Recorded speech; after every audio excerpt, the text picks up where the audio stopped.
Olá, sejam muito bem-vindos a mais um podcast. Hoje apresento-vos o Nuno Gama, que para mim é o estilista de referência do nosso país. Admiro a sua originalidade, criatividade e sou grata pelo contributo dado à moda nacional. O Nuno tem também grande prestígio a nível internacional e foi um dos impulsionadores do reconhecimento da moda nacional nos 4 cantos do mundo. Muito bem-vindo, Nuno, e obrigada por ter aceitado o meu convite. O Nuno é o nosso consultor de moda noivo, desde a primeira edição, e já me acompanha há muitos anos, e obrigada por isso, sempre com muito profissionalismo e superando as nossas expectativas. E embora não seja o estilista mais premiado do país, injustamente, na minha opinião, o Nuno tem consciência que é um dos estilistas mais acarinhados pelos portugueses? Pois não penso nisso, não sei que sou bastante acarinhado, ainda agora há pouco tempo fiz anos e foi incrível a quantidade de carinho que recebi de todos os géneros e feitios e tantos lados e tantos países, mas sinceramente não penso nisso habitualmente no meu dia-a-dia, mas fico muito contente em que me diga que existe esse carinho pela minha pessoa, porque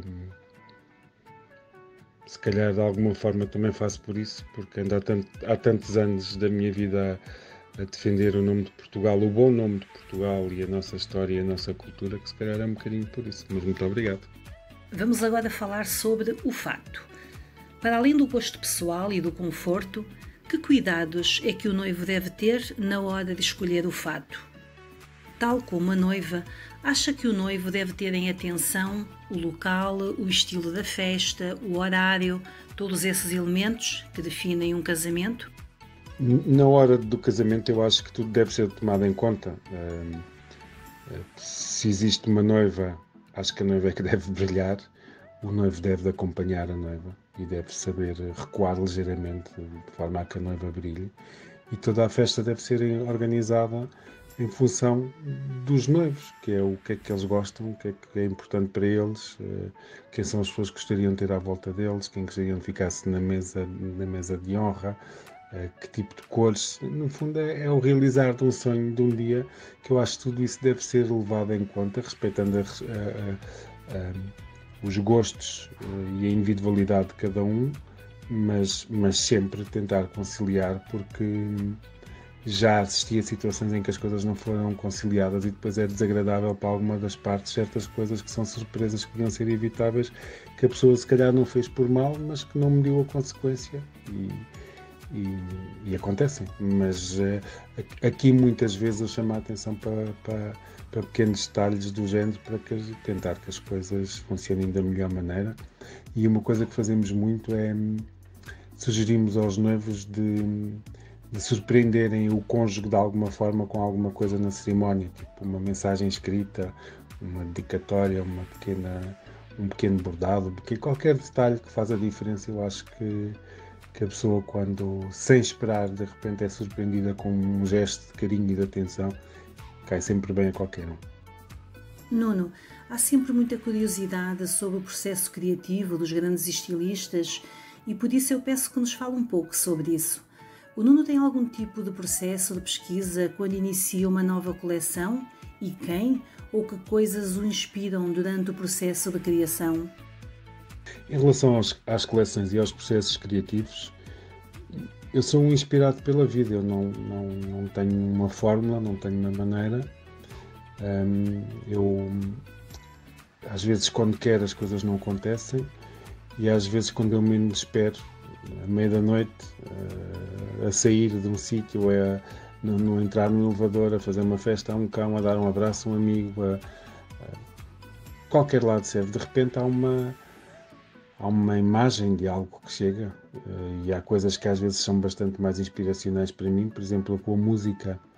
Quando às vezes ando nas minhas voltas pelo país de um lado para o outro a conduzir e vou ouvir as músicas que realmente eu gosto e que me desliga aqui um bocadinho dos meus stresses do dia-a-dia, aí é altamente perigoso, porque geralmente não regresso. Eu cheguei aqui e disse, olha, já tenho a coleção, já tenho uma ideia, porque a música ajuda-me a transportar para outra estratosfera diferente, e ajuda-me a ver uma série de coisas que às vezes não consigo ver. E, assim, e as minhas coleções acabam todas por ser um bocadinho isso. Assim, as coleções não são o que eu quero, mas são aquilo que chega até mim de alguma forma e que eu sinto que é aquilo que devo fazer e daquela maneira. E depois é uma conjugação de peças, é trabalhar naquele sentido, de forma a que tudo,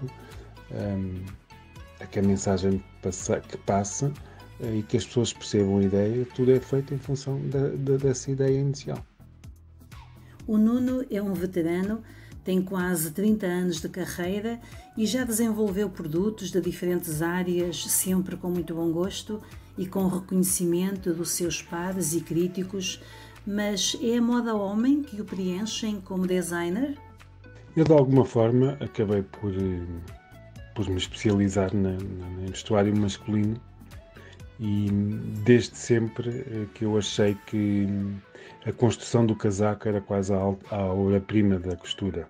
Se bem que eu acho que a alta costura se sobrepõe às vezes ou é equivalente ao casaco, mas em termos de técnica e de construção, o casaco é um mundo absolutamente genial e que sempre me fascinou. Portanto, eu nas minhas primeiras fábricas em que trabalhei, estamos a falar em 1986, eu fui para o Porto, portanto devemos estar a falar de 87, 88. Eu trabalhei numa fábrica de confecção de homem, onde havia um alfaiate que era o Sr. Ferraz, um senhor muito especial, porque eu tinha muito carinho e penso que ele também teria por mim, e que me ensinou a construir um casaco, a modelar as técnicas, o ferro, o cair das coisas, uma série de pequenas coisas que fazem toda a diferença numa peça. E acho que foi daí para a frente que eu se calhar comecei a seguir um bocadinho esta via, porque era uma coisa que eu tive muito gosto, tive uma felicidade enorme no mestre que tive e tive muito gosto em aprender da forma que aprendi e de evoluir com as coisas, e acho que foi um bocadinho se calhar o início deste percurso. Depois de ir para a frente, como eu vinha numa fábrica de homem, se calhar fui para outra fábrica de homem e fui ficando nas fábricas de homem e fui deixando para trás a senhora de alguma forma, porque também muito porque as senhoras têm uma oferta de mercado gigantesca e homem havia muito menos coisas, e por eu achar que o homem exige muito mais de mim, porque o homem, enquanto que as senhoras gostam mais ou menos de tudo, de certa forma, o homem é muito mais rigoroso e muito mais exigente. Há coisas que são muito mais importantes do que o aspecto decorativo ou a beleza entre aspas, aqui, mas que são o conforto, a vestibilidade, e isso é um exercício difícil, mas muito interessante para mim, em termos de construção de vestuário. E entretanto fui ficando aqui. E também porque, mais uma vez, acho que foi a vida que me trouxe a isto, não é? Às vezes nós fazemos as opções já a caminho de.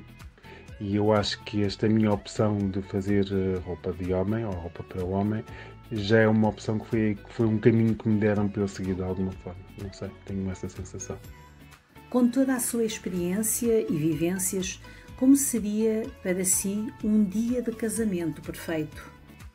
Um dia de casamento perfeito para mim é um dia feliz. É um dia em que se festeja com a família, com os amigos, com as pessoas que se amam e com quem se quer compartilhar a vida com alegria,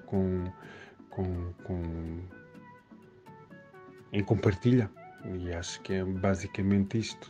Para mim não tem a ver com muita gente, para mim não tem a ver com todos, não tem a ver com sítios especiais, não tem a ver com sítios idílicos, porque eu acho que o melhor sítio do mundo, o sítio mais idílico do mundo sou eu e está dentro de mim. Portanto, eu acho que se eu estiver bem, se eu estiver feliz, posso estar no jardim lá de casa e fazer a maior festa de casamento, como posso estar no maior palácio no mundo. Acho que não é o sítio que vai fazer o espaço, é a harmonia que eu vou conseguir concentrar em mim nesse dia de festa e a forma como eu vou celebrar.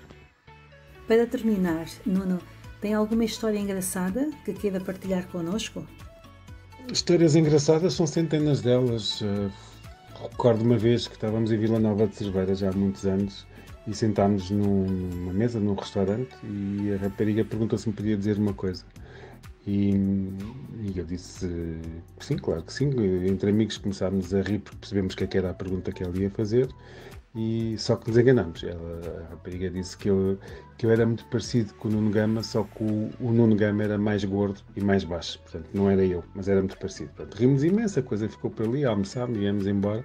Entretanto já tínhamos ido do restaurante e eu voltei atrás para comprar cigarros, e a rapariga estava a arrumar as chávenas do café em cima da máquina e limpar com um paninho. Ela voltou a sorrir, eu voltei a sorrir, e eu achei que, como não estava ali mais ninguém, achei que lhe devia dizer uma coisa e disse: olha, sabe, é que afinal eu sou mesmo o Nuno Gama. E ela virou-se para mim e disse-me: olha, isso queria você. E disse-me um palavrão no final.